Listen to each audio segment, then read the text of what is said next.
नमस्कार। मैं Sanjeev Kumar.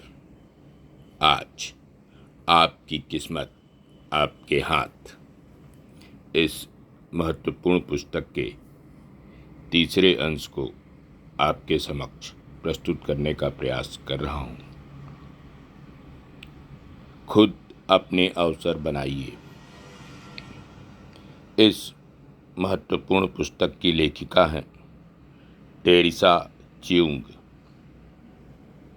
Hindi translation of Irish best seller Get lucky.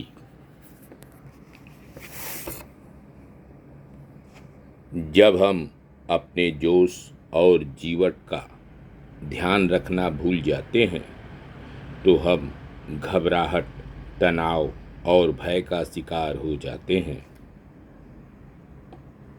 महज होना हमें तनाव से मुक्त बनाता है और हमारा आत्मज्ञान बढ़ाता है। हर रोज कुछ मिनट बिल्कुल खामोशी से बिताएं। टीवी, मोबाइल बंद कर दीजिए। कोई किताब मत पढ़िए, कुछ मत कीजिए। बस श्वास प्रश्वास को महसूस करें। शुरू में यह कठिन लगेगा, अतः प्रारंभ कुछ मिनट ही ऐसा करें। जैसे जैसे आप अभ्यस्त हो जाएंगे, आप स्वयं अधिक समय तक शांत बैठे या लेटे रह सकेंगे और अपने होने अर्थात अस्तित्व और अपने करने अर्थात पुरुषार्थ के बीच संतुलन बना सकेंगे।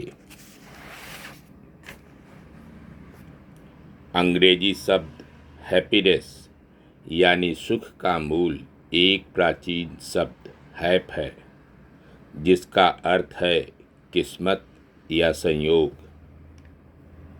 लेखिका का दावा है कि इस पुस्तक को आत्मसात करने के बाद आप खुद को पहले से ज़्यादा खुश महसूस करेंगे। और क्या सुख और सौभाग्य एक ही चीज़ नहीं है? सोचिए जरा, अगर आप सुखी नहीं हैं तो क्या आप सचमुच भाग्यशाली हैं? जब चीज़ें तयशुदा ढंग से नहीं घटती तो भाग्यवान लोग उनसे तालमेल बिठाते हैं। इसका मतलब यह नहीं कि उनमें दृढ़ निश्चय नहीं होता। इसका अर्थ यह है कि वे उत्सुक, खुले दिमाग वाले, तजुर्बा करने और समाधान की खोज में नई संभावनाएं तलाश करने के इच्छुक होते हैं।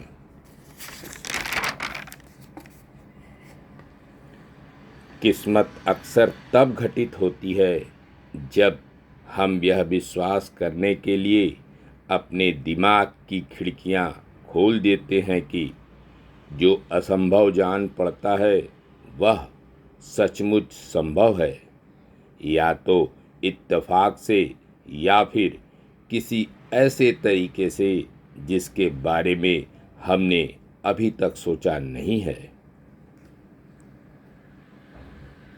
1492 में जब कोलंबस नई दुनिया में पहुंचा तो इसका कुछ श्रेय किस्मत पलटने वाले पानी के एक गिलास को जाता है।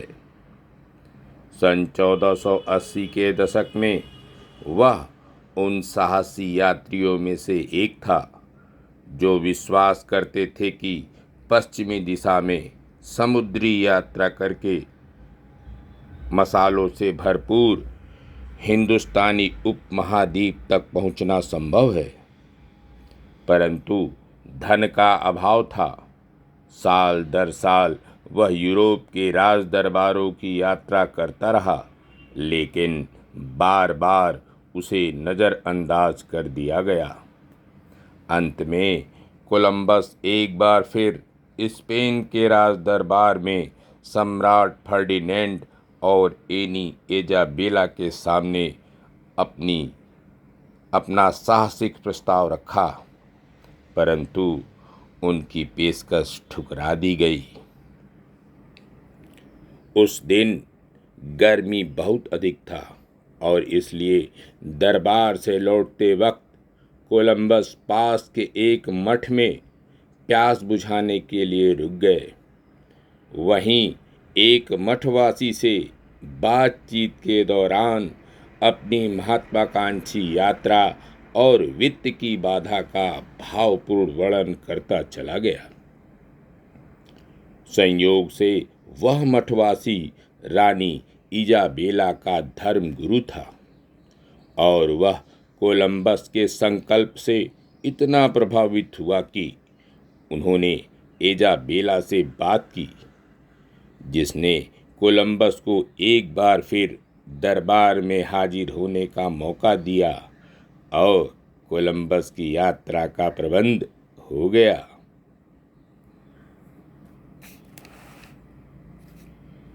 अगर बदकिस्मती नियंत्रण को हमारे हाथों से छीन सकती है तो खुशकिस्मती भी ऐसा कर सकती है। अच्छी किस्मत का कोई हिस्सा अगर पास से गुजरे तो साहसी लोग उसे झपटने को तैयार रहते हैं, भले ही इसका मतलब एक नई बिना सोची हुई दिशा में कदम बढ़ाना हो। वे अपनी जिंदगी को इतनी कठोरता से नियंत्रित करने की कोशिश नहीं करते कि मुख्य मार्ग से अलग मौजूद शुभ अवसरों को अनदेखा कर दे। Max Gunther.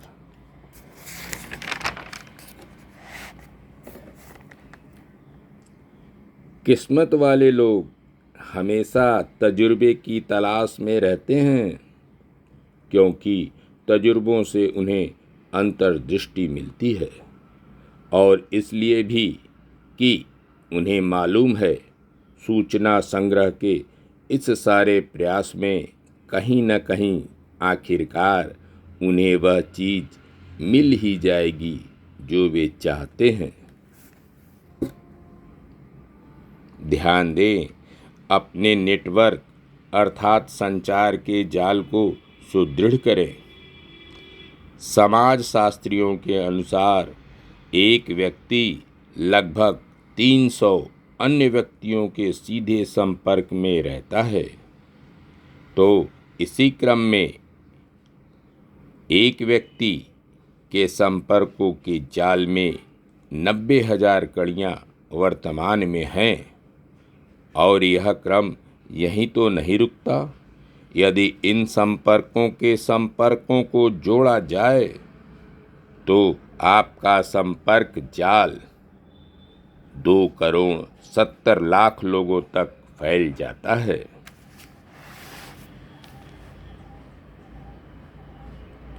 पढ़ने का फायदा दोहरा है।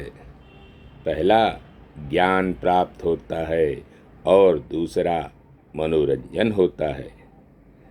भाग्यशाली लोगों से बातें कर आप स्वयं देख लेंगे कि उनके भाग्यशाली होने का सबसे बड़ा कारण किताबें ही हैं। धन्यवाद। नमस्कार। शेष अगले अंक में, पिछला अंक डिस्क्रिप्शन बॉक्स में। धन्यवाद।